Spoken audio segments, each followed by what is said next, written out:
Yes, yes, quite a few times. I've had to steal. So I've stolen from department stores and to feed my habit. I've been involved in drug busts a couple times. So, yeah.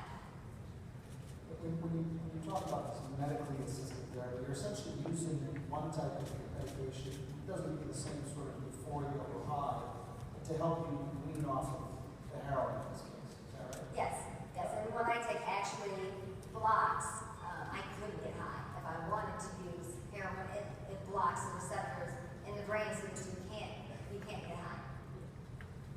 And I'm going to come back in a few minutes again. I wonder if you could just say this. You've tried this a bunch of times, and now you've been a year again in recovery.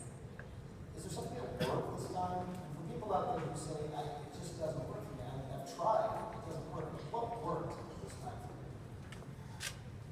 I think this time I wanted it more than anything, and taking that step forward along with the support that I get from my family and Limada, advocating. I mean, this helps. Getting out there, telling my story, and helping other people helps me, and it makes me want to stay in recovery and keep doing what I'm doing.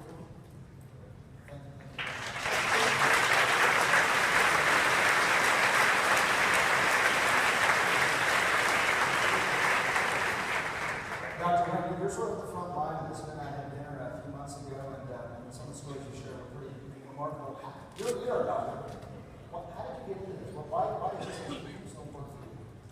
Actually, very similar story to Crystal's. I saw a patient who I got to know over the course of her getting treated in the ER. When you know someone very well, as an ER doctor, you know there's something wrong. But this woman was in her late 20s. She was a competitive swimmer. She tore discs in her back and started out with prescription pain pills, but then got addicted to them and then switched to heroin. And this was a woman who was in a downward spiral, and she recognized that she was losing her job, she was about to lose her kids, she was homeless, and she came to us basically every week in the ER. And she knew that she needed help. I mean, this was someone who came to us every week saying, I want help from my addiction. And it's one of the worst realizations as a doctor. It's one of the most humbling things and worst feelings as a doctor to know that you can't help them. That what this patient needed, what so many of our patients need, is treatment, addiction treatment at the time that they're repressing it. But we couldn't get it.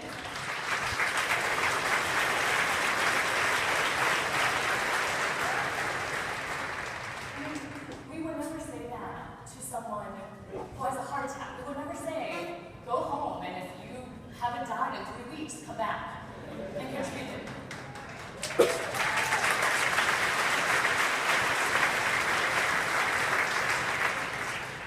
So that's what we faced, and I remember that I talked to her this one time about getting the treatment. She really wanted to do it. We set her up for an appointment, but it wasn't until 2 weeks later. And she went home that day and overdosed and came back to us in the ER. We tried to resuscitate her, but we couldn't save her. And I think about her all the time because she had come to us so many times requesting treatment. And yet, clearly there is a difference between how we treat her and how we treat everybody else. Because we need to recognize that addiction is a disease. If we treat addiction like a crime, then we're doing something that's not scientific, that's inhumane, and it's frankly ineffective.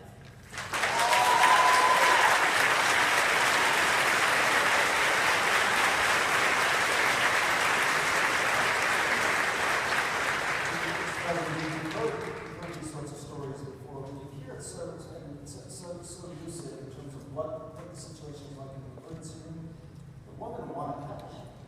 What is your reaction to this story? It's heartbreaking. And the fact is that for too long we have viewed the problem of drug abuse generally in our society through the lens of criminal justice. Now, we are putting enormous resources into drug interdiction. When it comes to heroin that is being shipped in from the south, we are working very aggressively with Mexico drugs, more and more heroin. We are now seeing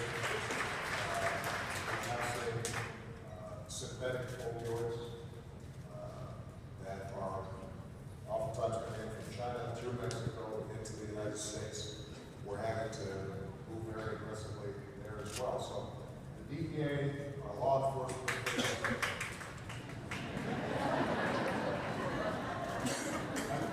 good job, DEA.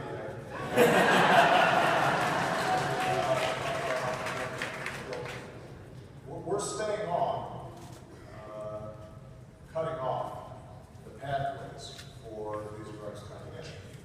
But what we have to recognize is in this global economy of ours, that the most important thing we can do is to reduce demand for drugs. And the only way that we reduce demand is if we're providing treatment and thinking about this as a public health problem and not just a criminal problem.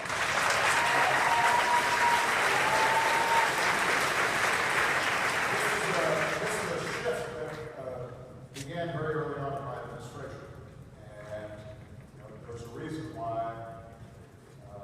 my drug czar is somebody who came not from the criminal justice side, but came really from the treatment side, and himself has been in recovery for decades now. Because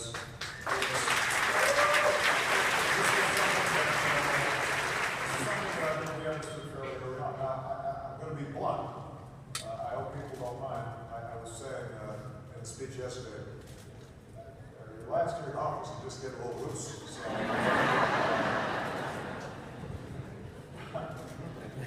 but I said this in West Virginia as well, and I think we have to be honest about this. Part of what has made it previously difficult to emphasize treatment over the criminal justice system has to do with the fact that the populations affected in the past were viewed as, or stereotypically identified as, poor, minority. And as a consequence, the thinking was, it is often a character flaw in those individuals who live in those communities, and it's not our problem, they're just being locked up. And I think that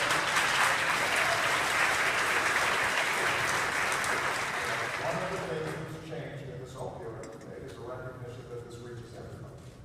And so there's a real opportunity, not to reduce our aggressiveness when it comes to the drug cartels who are trying to poison our families and our kids. We have to stay on that and be just as tough. But a recognition that in the same way that we reduce tobacco consumption, and I say that as next smoke, in the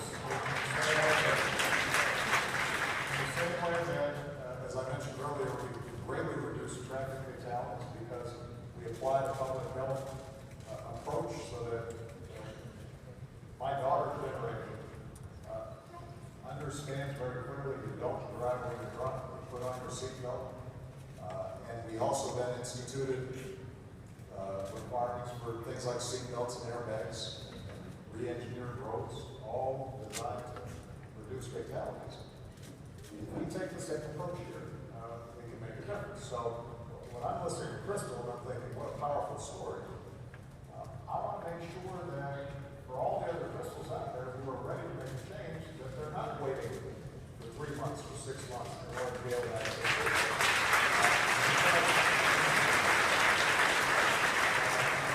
Crystal, I think you agree that if all we were doing was dispensing the drug that is blocking your cravings for an opioid, but you weren't also in counseling and working with families, etc., it's shown that it doesn't work as well. We've got to make sure that in every county across America that's available, the problem we have right now is that treatment is greatly underfunded.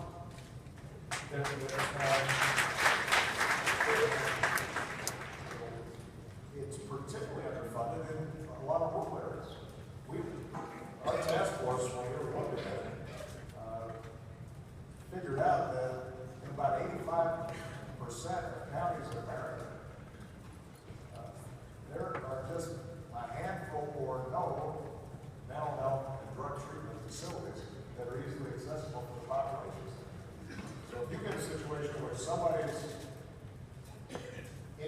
initially because of this problem.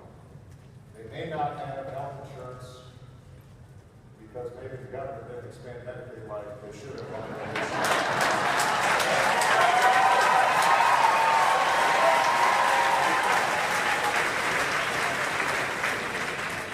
You go to a doctor one time when the pain gets too bad, the doctor prescribes painkillers.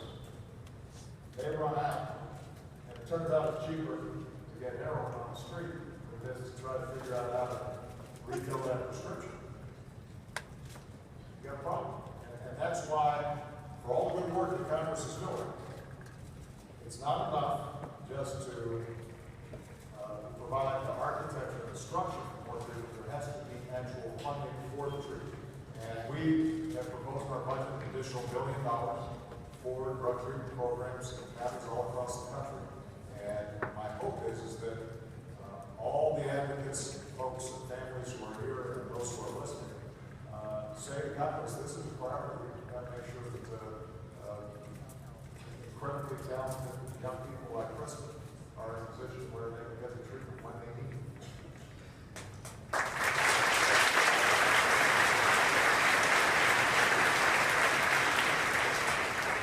Justin, you're 28 years old, and this for you started at a very young age. And your story started at a very young age. Can you share with us a little bit of when was the first time you started taking some of these drugs? So I really started experimenting with the way that I frame